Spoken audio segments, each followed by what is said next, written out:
Here's your update on the Complete Waifu Handbook. Originally, we were going to make a big thing about us hitting $69,420 in funding, and we were going to be like, noise. But then I checked a little bit ago, and we are currently at $72,000, which means we have hit half of our stretch goals. What this means for you is that if you get back to our Kickstarter right now, you'll get a copy of our book with our newly added Lamia race. Or if you're not into snussies, we've got even more classes and sub-races. You can actually check those out in the latest update. In addition, we now have a new mythic path, which I'm very excited for. And in even more addition, the book will be getting a big glow up, with my wife and her best friend adding way more artwork. Now, if you want all that and more, we're on track to adding some new wicked waifu weapons, so go ahead and follow that link in the pinned comment or in the video description and help our Kickstarter today. Howdy friendos, my name is Stuart and welcome to part 2 of our look into Sword Art Online Abridged. If you haven't seen our Kirito video yet, please feel free to check that out now. As I mentioned in my Kirito video, I am not a fan of Sword Art Online. In fact, I kinda hate the series, and I vowed to never look at the series proper. That is, unless you guys help me fund my Complete Waifu Handbook Kickstarter. However, on to the character. Asuna Yuki starts the series as an innocent and naive 15-year-old girl new to video games and unfamiliar with even the basic concepts such as opening a menu. I would give more backstory, however, since this is an abridged series and Something Winning Entertainment had been known to change backgrounds and character motivations to make the show more palatable to both themselves and their audience, not much has actually been shared about her backstory. In the abridged series, at the very least, we know that Asuna has a twisted appreciation and knowledge of how relationships work. She has been taught very unhealthy manipulation tactics from her mother, and when we are introduced to her father, my lawyers have advised me that killing my daughter to get out of medical bills would cause more problems than it would probably solve. He considers her as a parasite that is draining his money due to her medical bills. Asuna self-reportedly doesn't care about anyone, and the show attempts to show her as a sociopath. I really don't agree with this assessment. Call it death of the author, but Asuna's not a sociopath. She's just an average teenage girl. Are we clear? Yeah. I said no talking. That's a good girl. Now, play along in 3, 2, 1. I'm so glad you're okay. Oh. Okay, message received. But despite all of this, the show makes it very clear that her behavior is a result of inexperience and not exactly malice, even though she performs many yandere actions later. As such, I will label Asuna's starting alignment at true neutral, just like Kirito's. But with that out of the way, let's go. Did you really expect me to believe you couldn't take that guy yourself? Well, of course I could have, but it wouldn't do for the vice commander to go around beating up her underlings. And if I reported him, the worst that'd happen is he'd be ejected from the guild. This just seemed more satisfying. It's just, I don't know how to open the menu. What? But you can't do anything in this game without the menu. How have you survived all month? Asuna isn't actually introduced until episode 2. We learn for the past month that she's barely been able to survive due to her unable to open a menu. Asuna teams up with Kirito because no one else would tolerate them. At the end of the episode, she tries to collect half of the booty. Booty. But he basically plays her and steals the cloak for himself. Lawful neutral for teaming up. We'll get just close enough to aggro him. Then our archers will kite him all the way to the village. Once he's there, he'll be too distracted killing NPCs to notice us. Asuna also doesn't show up again until episode 5. Within the months between episodes, however, she has joined a guild called the Red Knights with white shrimp. I don't know, something. I don't care. Anyway, she becomes one of the main leaders of their guild, and she has been a capable fighter and leader. There is evidence to suggest, however, how unhinged she actually is, specifically with characters like Tiffany. So that's the sitch. Think you can scope the deets on this gap for us, homie? Why you ignoring me, bro? You got cotton in your ears? Oh God! However, I'd make the argument that she keeps mostly everything internal, and her true crazy bitch personality doesn't really emerge until she takes an interest in Kirito. Over the course of the last several months, I'd argue that her behavior has been lawful good. That's it! That's how we'll beat him! Sheeptar the Sheep King, your reign is at an end. During the planning phase of the Sheeptar boss, if that thing hadn't already killed 7 of us, I'd say this was a really stupid boss. Kirito suggests they avoid using NPCs as human shields, and Asuna agrees. However, she is rightfully pissed at him when he gets high and blows off the raid, so she goes to reprimand him but waits for him to come down. In doing so, she accidentally falls asleep. She, honest to God, thought he molested her in her sleep, and to thank him for not molesting her, she buys him dinner, which, is a very, very sad low bar for treating someone to dinner. Let's call her treating someone to food neutral good and just skip right on past this. Oh, looks like we are out of time. After dinner, they find a man in the middle of being murdered. Kirito insists that the whole thing is an event or a ploy because people can't die in safe zones, such as cities. However, Asuna is oddly determined to help both the man who died and the girl who approached them saying she knew him. She admits that she doesn't actually care about anyone else and is mostly going through the motions. But it's very, very interesting how, despite having every reason to quit, Asuna goes out of her way to investigate a murder she has nothing to do with. Episode 5 and 6 will generate 2 neutral goods for her. Thanks, Liz. You do such great work. I don't know why we don't spend more time together. Because I refuse to leave the safety of my shop, and you keep selfishly declining my offers to stay with me and live in my closet like some adorable boogeyman. Alright! Episode 7 has very little to do with Asuna, actually. However, her friend Liz has a mini adventure with Kirito and was slowly forming a crush on him and was seconds away from a confession. Asuna very quickly marks her territory. If I see you try something like that again, I will come for you. And you, of all people, know how sharp my blade is. Lawful evil. She even follows through with it and burns down the shop. Chaotic evil. Why, Kirito, are you asking me out on a date? Yeah, as if I'd be so bold. Asuna discovers, ever so casually, that Kirito has obtained an S-rank ingredient and was thinking about eating it. I also love the implication here that she's been stalking him. Remember, in this series, Tiff and Asuna do not like each other and avoid each other at all costs. If she wandered into Tiff's store, it was literally only to eavesdrop on a conversation and then win him over with dinner. She pretty much abducts Kirito and his rabbit and they set up a dinner date. Chaotic neutral. Alright, looks like we're good to go. So this is it, huh? I wonder what exactly makes it S-class. My God! It's beautiful! Kirito, confused that Asuna is treating him so nicely, demands why she is treating him to dinner with an S-class rabbit stew and looking out for his well-being. Rather than discussing her emotions, however, she just low-key threatens him and demands that they party up. In any real-world situation, obviously a yikes, but this is a funny anime world where this is endearing. Vaguely. And at this point, if I'm giving Nagatoro a pass for accidentally groping Senpai, I'm gonna give Abridged Asuna a pass. She likes Kirito and is trying to form a relationship. That is the big takeaway here, and I will consider this chaotic neutral. Really? You need me to save you from this half-melted troll doll? He broke into my house and was watching me sleep! Wait, what? What is definitely not okay, though, is Asuna manipulating Kirito into humiliating her bodyguard in front of a crowd of people. Kirito had no interest in fighting that guy. Also, Asuna could have totally put him in his place, but she was getting off on watching Kirito be cool and humiliating him. So, why do you need my help with this guy? What? Are you saying you don't want to humiliate him in front of an adoring audience? Hey, don't put words in my mouth. This wasn't a tough love lesson or a teachable moment. This was teenage sadism. Also, I love her little bratty attitude with Kirito here. Lawful evil, and I know that he snuck into her house and he overstepped his bounds, but yeah, she is definitely doing some fucked up shit here. Well, that covers everything except the boss room. You want to head back to town and break for lunch? No need. I brought sandwiches. Later in the dungeon of questionable aesthetics, Kirito and Asuna learn of the curse of the S-class rabbit and run into Klein and a bunch of nameless dudes who exist to prove how dangerous the situation is. These faceless dudes run off and get themselves killed, and Kirito runs after them. Asuna was also concerned but wasn't willing to risk her own life to save them until Kirito stepped in. She then helps Klein save the black armored dumbasses. Asuna and Kirito share a moment and the episode ends on a nat 20 scene. Neutral good. Look, I know you're not crazy about guilds after your last one's unfortunate breakup, but don't worry, okay? You know, I'm sure as hell not gonna die on you like that dumb bitch Sally. I genuinely love how fucked up this is.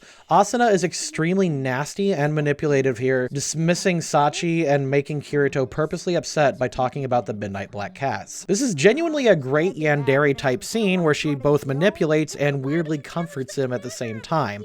It's fucked up, but also all in the right ways, and it's a great character moment for Asuna. People, but This isn't just a training exercise, 'tis also a team-building exercise. I have heard about thy petty squabble, and tooketh upon myself to smooth things over. Petty squabble? You know he broke into Asuna's house, right? During Kirito's team building exercise, he is poisoned by the skinny hairless me from the previous episode. This man is seconds away from killing Kirito when Asuna swoops in, heals him, and then utterly annihilates this guy. Stalking Kirito in order to save him is chaotic good. Torturing and then murdering his completely defeated and helpless assassin, however, while totally understandable, is very much chaotic evil.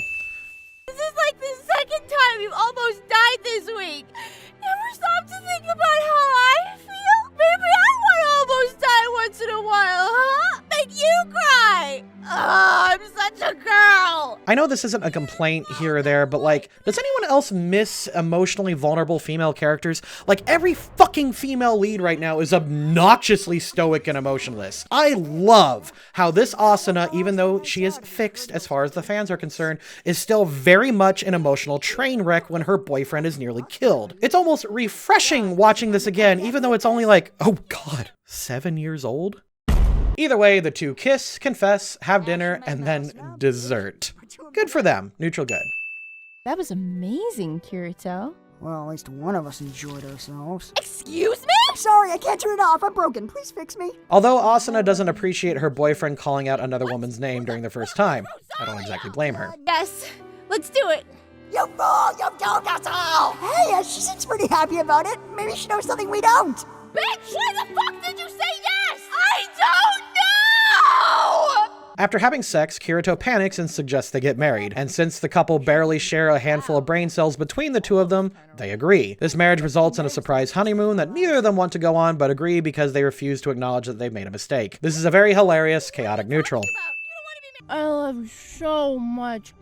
I don't regret this at all. Like I mentioned in the Kirito video, in this honeymoon episode, the two teens refuse to admit they have made a mistake and have gotten married too early. So in order to get the other person to admit that they weren't ready, they use the AI Yui to pressure each other into playing what is basically emotional commitment chicken. As they start diving further into this emotional manipulation maelstrom, they end up falling in love with Yui as real parents would with an actual child. They also go off and rescue some guy named Thinker who really has nothing to do with the plot. Anyway, the secret boss of the level 1 dungeon, Death Incarnate, nearly ends up killing the two. However, Yui thankfully hacks the nearby admin console, saving them. They all confess their emotional manipulation and try to stick around for each other. Yui disappears, but fortunately, Kirito saves Yui into an item. They agree to bring her back later, admit that they both weren't ready to be married, but stick around and make it work. I love this episode, and I'll talk about it more later, but Asuna's actions in this episode are at first chaotic neutral, and then become neutral good. Look at you, snoozing there like a sexy little baby. I hope you wake up soon so I can rock your cradle. Huh? Damn it, Commander! After their honeymoon, Kirito and Asuna rejoin the ranks of the Red Knights with White Cloaks Guild, whatever, and begin to raid the boss room on this floor. Unfortunately, the boss just dies due to a game-breaking glitch, and the guild is trapped in the hall. Kirito reveals that Heathcliff is Kayaba, the designer and programmer of the death game that they're trapped in. During this time, Kirito has an emotional breakthrough and tells Kayaba to piss off and defends the actions of the rest of the players in the game, no matter how stupid their actions might be. Asuna, not wanting to hinder Kirito's progress, forgoes her usual teasing and mocking and applauds his efforts. Let's give him a big round of applause, everybody! Or tries to anyway. Neutral good.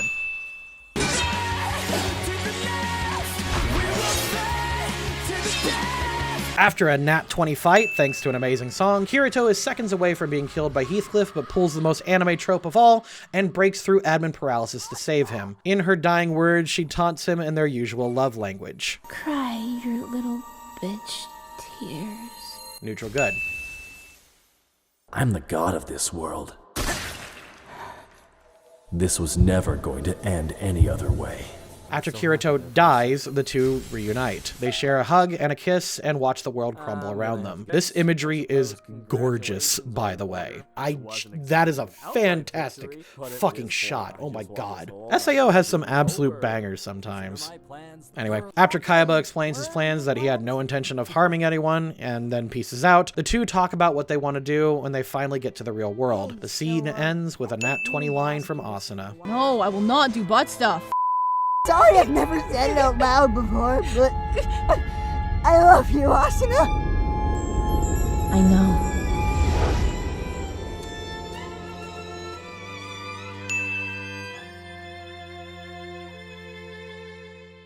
As I mentioned in the Kirito, I really, really hate it when the term problematic is thrown around. It's a vague, stupid, pseudo-intellectual term that video essayists just toss out there when they want to dog on something. They say this shit a lot, especially when it comes to adult entertainment. Like, no shit, a grown-up cartoon is problematic. Adults are flawed, disgusting people. You're complaining that South Park made an edgy joke and it offended you? Good, that's what it's supposed to do. But when people bring up the problematic elements of Sword Art Online, it's pretty clear what people have a problem with, and that's the treatment of Asuna. This is especially noticeable in Season 2, but Season 1 wasn't exactly much better for her. People just excuse it because her relationship with Kirito is actually adorable, even when it comes to the series proper. Izzy and Bubble Monkey, yes, that's their actual screen names, have genuine chemistry and make an adorable on-screen couple with these characters, but kudos to the show itself for setting up such cute and lovely moments. I will praise the aesthetic of certain shots all day. This is a gorgeous show sometimes. I love this little moment right here. It's just one of my favorites. It's very nice. But even in Season 1, Asuna has been described by multiple characters multiple times to be Kirito's equal. But in the actual show, she's not. She's actually quite naive and quite dumb. She barely contributes to the murder investigation. She lets the bodyguard guy live when he clearly had no problems backstabbing people. She doesn't get any killing blows on any monsters except for some mooks. Her leadership is questionable at best, and she only shows up back in the show when the other 3 potential waifus have already gone through their arcs. Asuna, despite what people say, serves no purpose in the story aside from making Kirito look good. And to me, personally, that's fine. Supporting characters are supporting characters. Most of the time that doesn't bother me. However, people just kind of ignore that the original Asuna is not really Kirito's equal because they're caught up in how pleasant their romance is, and the show seems to pretend that she always mattered and had a strong character arc. She liked Kirito as soon as she saw him, just like all the other 3 failed waifus. She's not special. Nothing changes with her. However, the Abridged series completely fixes all that. They made her as broken and twisted as Kirito was. The Abridged series tries to pretend that they're a broken mess of character flaws who accidentally fit together, but in reality, they're more just realistically portrayed teenagers. There isn't a teen alive who isn't a little bit of an asshole. That's just how teens are. It's part of growing up, and it's quite beautiful to see 2 flawed people become better when they get together. And it's incredibly satisfying seeing them mature emotionally. Both Kirito and Asuna are both wisecracking smartasses, and to many, they're insufferable. But the fact that their worst traits are considering endearing to each other really shows that Something Witty does understand how healthy relationships are supposed to go. And as much as I shat on the original show, I would like to point out that this is an Abridged series, meaning the writers of the show are passionate amateurs who have the benefit of hindsight, modern experience, and time when writing these characters. Kirito, despite being a character in a comedy series, is a shockingly realistic 14-year-old kid, which means the traits of being an ass are par for the course as far as his age goes. Asuna, while the show tries to play her off as evil, is simply a teenage girl who comes from a broken family and does not have a healthy example of how relationships are supposed to work. Episode 10 shows how easy it was for them to come to an understanding when they dropped the games and had simple communication. Everyone is flawed. No one knows what they're doing, and relationships take real work. It's actually quite amazing when a show that is meant to be a simple comedy can demonstrate that better than most romances. Come back next week when we take a look at our last Abridged character. Just like Goblin Slayer, it's a popular anti-hero who we've covered their alignment before. Take a guess in the comments below on who you think it is. Thank you to the patrons, and I'll see you all next time.